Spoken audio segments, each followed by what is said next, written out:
Hola, què tal? Avui hem tingut mínimes que han pujat arreu de Catalunya, sobretot degut a una massa d'aire més càlida que ens va arribant, també a núvols durant les hores nocturnes, però allà on a més s'hi ha afegit el fort vent, doncs les temperatures han pujat d'una manera espectacular. És el cas especialment de la Vall de l'Ebre, de zones de l'Alt Empordà i també de punts del Pirineu. Alguns exemples, per exemple, a Vinebre, respecte a les que tenien ahir. Avui s'han llevat amb temperatures mínimes 13 graus més altes. També han pujat fins als 16 graus. A la localitat d'Alcanar, al Montsià, a Alcarràs, 10 graus de temperatura mínima, 11 graus més alta que no pas la que teníem ahir, i també han pujat 10 graus a Roses, 13 graus avui de temperatura mínima enfront dels 3 només que tenien ahir en aquesta localitat de l'Alt Empordà. També a Das, per exemple, han pujat 14 graus a la zona de la Cerdanya respecte a les mínimes d'ahir, o 13 graus també a la Seu d'Urgell. Temperatures mínimes que pujaven amb un fort vent que s'ha notat, especialment en aquests punts que comentàvem, a Portbou, per exemple,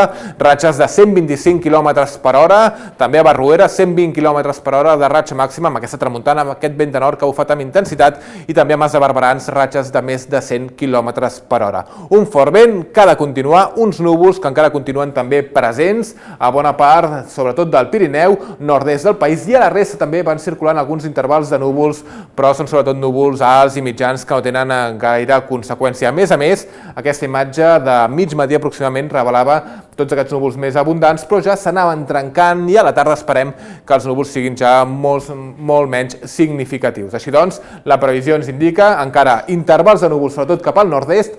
No descartem que pugui encara caure algun ruixadet en aquest sector, serien fenòmens en general aïllats. Encara la neu continuarà al vessant nord del Pirineu, també més esporàdicament a d'altres punts de l'extrem nord de la serralada pirinenca. Podem veure una neu ja amb cotes bastant altes, pujarà dels 2.200 als 2.600 metres aproximadament la cota. Per tant, la neu, sobretot a cotes altes, però sí que al vessant nord, a les valls també, esperem que hi hagi precipitacions en forma d'aigua que aniran caient al llarg del dia. Temperatures màximes que avui seran més altes i, com dèiem, atenció encara al fort vent que als dos extrems del país, tant a l'Empordà com també al Mestral, a la Vall de l'Ebre i al cim del Pirineu també, esperem que pugui tenir ratxes molt fortes que es puguin aproximar o superar els 100 km per hora.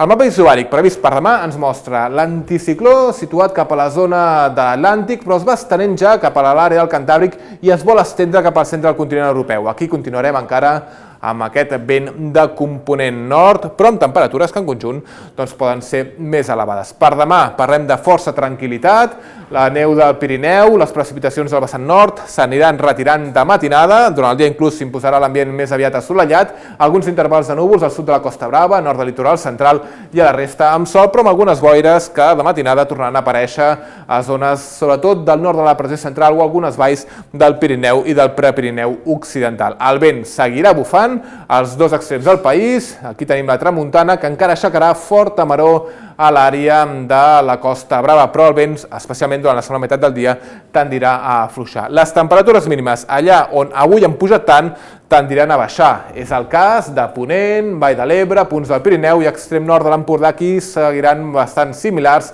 però pujaran, en canvi, les mínimes a l'interior del país. Les temperatures màximes pujaran arreu a migdia, tindrem un ambient força suau inclús per a aquesta època de l'any. I mirant més enllà, doncs veiem que l'anticicló no se'ns instal·la al damunt, però sí que té tendència a anar-se desplaçant cap al centre del continent europeu. Aquesta és la previsió pel dia 25. Nosaltres aquí a Catalunya no estem sota l'anticicló, però sí que ens afecta i, per tant, sembla que durant els propers dies l'ambient assolellat s'imposarà arreu de Catalunya amb temperatures que potser poden baixar una mica, però pel dia de Nadal el temps pinta força bé. Ho deixem aquí de moment. Això és tot des del Servei Meteorològic de Catalunya.